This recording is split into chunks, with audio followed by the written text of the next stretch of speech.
बांडीपुरा आतंकी हमले के शहीदों के घर पहुंचे डीजीपी दिलबाग सिंह। ऐसे हमलों को बताया दहशतगर्दों की बौखलाहट।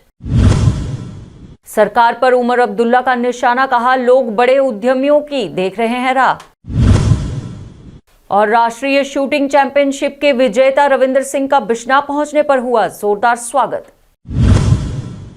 और अब समाचार विस्तार से। जम्मू कश्मीर पुलिस के डीजीपी, आईजीपी सहित कई पुलिस अधिकारियों ने आज बांडीपुरा आतंकी हमले में शहीद हुए पुलिस कर्मियों के मुकाम बुटिंगु सोपोर स्थित उनके घरों का दौरा किया और उनके परिजनों को सांत्वना बंधाते हुए परिवार के साथ खड़े रहने का आश्वासन दिया। डीजीपी दिलबाग सिंह ने इस अवसर पर कहा कि ऐसे हालात पैदा करना आतंकियों की बौखलाहट है। इनके दरमियान खड़ा होता है। पुलिस ही दहशतगर्द को दूर रखने में, लोगों की जान माल बचाने में काम करती है। हमारी फोर्सेस के साथ मिलकर के आर्मी, बीएसएफ, बाकी जितनी फोर्सेस, सीआरपी जहां पर काम करती हैं, सबके साथ पुलिस तालमेल से काम करती है। ये दहशतगर्द की हताशा है और उसी हताशा में जो इस तरह की कार्रवाइयां करते हैं, इसका वाजिब जवाब दिया जाएगा। जहां एक और देश रक्षा अध्यक्ष के निधन के शोक में डूबा था, वहीं कश्मीर के आतंक ने एक और मासूम से, उसके पिता और परिवार से उसका इकलौता कमाने वाला सहारा छीन लिया। शुक्रवार को बांडीपुरा आतंकी हमले में शहीद हुए पुलिसकर्मियों में से एक 37 वर्षीय मोहम्मद सुल्तान सोपोर के शाह वली मुकम डंगरपोरा इलाके में अपने पीछे 4 बच्चे, पत्नी और बुजुर्ग पिता को छोड़ गए हैं। हाल ही में उनकी पत्नी ने जुड़वा बच्चों को जन्म दिया था, जो अभी सिर्फ 2 से 3 महीने के हैं।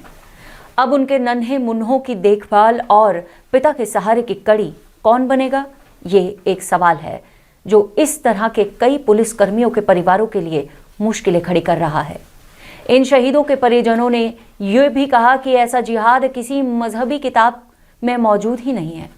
उन्होंने सरकार से इन हमलों की जांच करते हुए दहशतगर्दों के खिलाफ सख्त कार्रवाई की मांग की है। 4 बच्चे थोड़ा वर 5 वर तो हम 6 रेतन हंद लकट 6 रेतन हंद, मगर यह ड्यूटी दह अख त्रावान ये सिर्फ गज ड्यूटी बस सिर्फ इंसाफ ये सोचो निमायाल उपचार कर बस। मोहम्मद सुल्तान 2009 में भर्ती हुआ था जेके पुलिस में। उसके बाद इसकी ट्रांसफर, पहली ड्यूटी साउथ में लगी। साउथ में ट्रांसफ़र होने के बाद ये बांडीपुरा आए करीब 2015 में। उसके बाद इसकी ट्रांसफ़र कुपवारा कर दी गई। इसकी ट्रांसफ़र फिर से कुपवारा कर दी गई। इसके बाद हम डीआईजी साहब से मिले इसके बाप को लेकर, क्योंकि इसके बाप को अक्सर हेल्थ कॉम्प्लिकेशंस रहती थी। फिर उसको वहाँ से ट्रांसफ़र कराना पड़ा हेल्थ ग्राउंड्स के बुनियाद पर उसके बाप को, जिसकी वजह से इसको डॉक्टर के पास लेना पड़ता था। और कभी एक ही महीना हुआ था, एक ही सैलरी उसकी रिलीज़ हो चुकी थी, अब दूसरा महीना चल रहा था। तो ये बीजेपी की खुशहाली के दावों पर सवाल उठाते हुए पूर्व मुख्यमंत्री उमर अब्दुल्ला ने आज कहा कि बढ़ती बेरोजगारी, महंगाई और बिगड़ी स्वास्थ्य सुविधाओं, बिजली, पानी जैसी आम समस्या से जूझते हुए लोग आज भी बड़े कारखानों की तलाश कर रहे हैं। 370 हटने के बाद भी कोई जमीनी काम नहीं किया गया है। जिनका हमसे वादा किया गया था, क्या हमें नहीं कहा गया था कि यहाँ इन्वेस्टमेंट आने में सिर्फ एक रुकावट है, वो 370 है, और 370 हटेगा, यहाँ कारखाने खुलेंगे। कहाँ गए वो कारखाने? हमें बड़े बड़े अरबपतियों के नाम सुनाए गए थे, फलाने हजरात आएंगे, ये भी आएंगे, वो भी आएंगे। इंतजार में हम रहे, आया कोई नहीं। और काश सिर्फ कश्मीर का हाल होता, जम्मू में भी यही हाल। हमें कहा गया था बड़े बड़े होटल से माल निकालेंगे, नए नए होटल बनेंगे। ऑटो चालकों द्वारा मीटर के अनुसार किराया न लिए जाने की बढ़ती शिकायतों को देखते हुए आज आरटीओ जम्मू धनंतर सिंह खुद सड़कों पर उतरे और मीटर से ज्यादा किराया लेने वाले ऑटो चालकों पर सख्त कार्रवाई और चालान किए।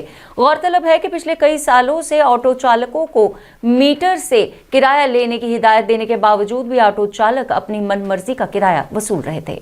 लेकिन आज स्पेशल हमारा जो फोकस है वो ऑटो ऑपरेटर्स पे है, क्योंकि हमारे पास कुछ कंप्लेंट्स आ रही थी कि जो कुछ ऑटो ऑपरेटर है वो मीटर का इस्तेमाल नहीं कर रहे हैं और लोगों से ओवर चार्जिंग कर रहे हैं। तो वही चीज़ हम देख रहे हैं, इसमें कुछ जो कंप्लेंट्स थी वो सही भी थी, कुछ लोग पाए गए जो विदाउट मीटर चल रहे थे, तो कुछ लोगों ने मीटर लगाए हुए, कुछ लोग ओवर चार्जिंग करते हुए पाए गए, ओवरलोडिंग भी की कुछ लोगों ने।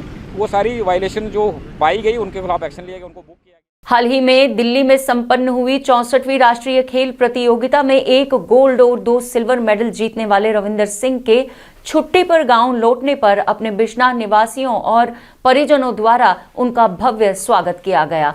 गांव निवासियों ने रविंदर सिंह को एक उदाहरण बताते हुए युवाओं से इनसे प्रेरणा लेने की अपील की। क्या हो गया क्या है, मैंने हिम्मत नहीं हारी और जैसे नेशनल आया मैंने कड़ी मेहनत की और मतलब मैं बात भी नहीं करता था इतनी करके फ़ोन पे, मतलब अच्छा मतलब पूरा फोकस अपनी ट्रेनिंग पे दिया और आज मतलब मेडल जो गले में है उसी ट्रेनिंग का सार है।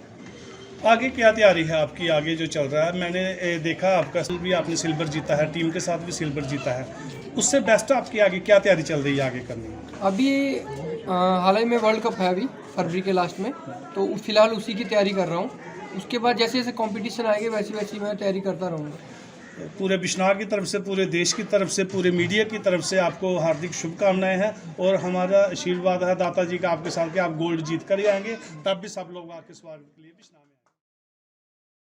भारतीय जनता पार्टी जम्मू कश्मीर इकाई द्वारा आज रक्षा अध्यक्ष जनरल बिपिन रावत को श्रद्धांजलि देते हुए जम्मू स्थित कार्यालय में एक शोक सभा का आयोजन किया गया। कविंदर गुप्ता, रविंद्र रैना, प्रिया सेठी सहित कई बीजेपी के नेताओं और सेवानिवृत्त सुरक्षा कर्मियों ने उन्हें श्रद्धा सुमन अर्पित करते हुए उनके जीवन की महानता का बखान किया। के साथ शहीद हुए, इनके साथ हमारे pilot group captain Varun Singh जो अभी भी जिंदगी की लड़ाई लड़ रहे हैं, हम प्रार्थना करते हैं कि वो जल्द से जल्द कुशल हों और अपनी ड्यूटी में शामिल हों।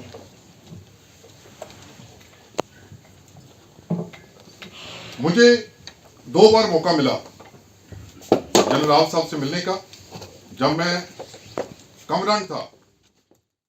सीपीआईएम के वरिष्ठ नेता तथा कुलगाम के पूर्व विधायक मोहम्मद यूसुफ तारगामी ने सीमावर्ती गांव घराना का दौरा कर गांव के किसानों से मुलाकात की और किसानों को आश्वासन दिलाया कि उनकी पार्टी पूरी तरह से किसानों के साथ खड़ी है और अगर सरकार उनकी किसी भी तरह की अनदेखी करते हैं तो उनकी पार्टी किसानों के समर्थन में पीछे नहीं हटेगी। सब कुछ निर्भर है इसी खेती पर, बच्चों को पालना, बच्चों की परवरिश, तालीम और तरबियत, सब कुछ इसी पर है, तो जाएं कहाँ?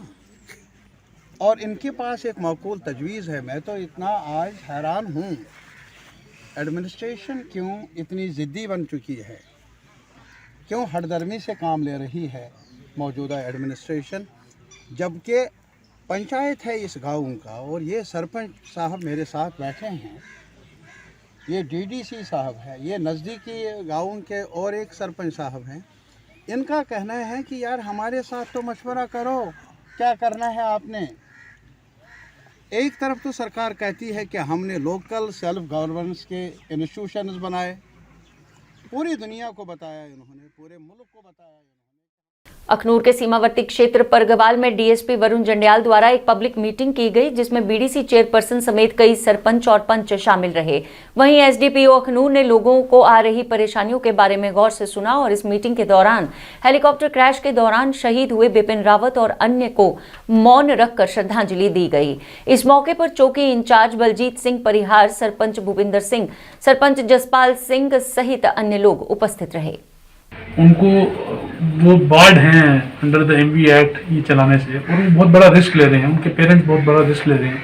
आपने रिसेंटली देखा भी होगा कि court has given a judgment जिसमें उन्होंने पेरेंट्स को उसमें फाइन और उसमें सज़ा दी है जिन्होंने अपने बच्चों को अलाउ किया है। आपके माध्यम से मैं यही अपील करता हूँ सबको कि ये जितनी भी गाइडलाइंस है ये आपके लिए हैं। अगर आप हेलमेट नहीं पहन रहे हैं तो एक्सीडेंट हो गया तो उसमें आपकी जो चांसेस ऑफ डेथ हैं वो बढ़ जाती हैं। अगर आपके पास आरसी नहीं है, लाइसेंस नहीं है या आपके पास इंश्योरेंस नहीं है और कल को आपकी गाड़ी से कोई दुर्घटना हो जाती है तो उसका जो मुआवजा है वो आपको अपनी प्रॉपर्टीज बेच के देना पड़ेगा या आपको अपने से देना पड़ेगा, वो इंश्योरेंस कंपनी नहीं बेयर करेगी। तो ये आपको अपने लिए करना है। दूसरा, मैंने एक चीज़ मैं और अपील करना चाहूँगा कि ये मास्क जो हैं वो मैंने देखा कि काफ़ी जगहों पे लोगों ने कम कर दिए हैं पहनना। ये कोविड जो है वो अभी तक गया नहीं है। एक न्यू वेरिएंट कोविड का हमारे सामने है, हम सुन रहे हैं, इंटरनेशनली इनके केसेस बढ़ रहे हैं। तो मैं अपील करूंगा कि सभी जो ये SOPs हैं कि मास्क पहने, डिस्टेंसिंग रखें। कठुआ में लोक अदालत का आयोजन करते हुए जिला कानून विभाग की ओर से तलाक आवेदकों के लिए एक विशेष अदालत लगाते हुए पति पत्नी के संबंधों और समाज में सुधार की मजबूत बनाने के कवायद में लोक अदालत शुरू की गई। जिला मजिस्ट्रेट ने इस अवसर पर बात करते हुए 2000 परिवारों के केस निपटारे की आशा जताई।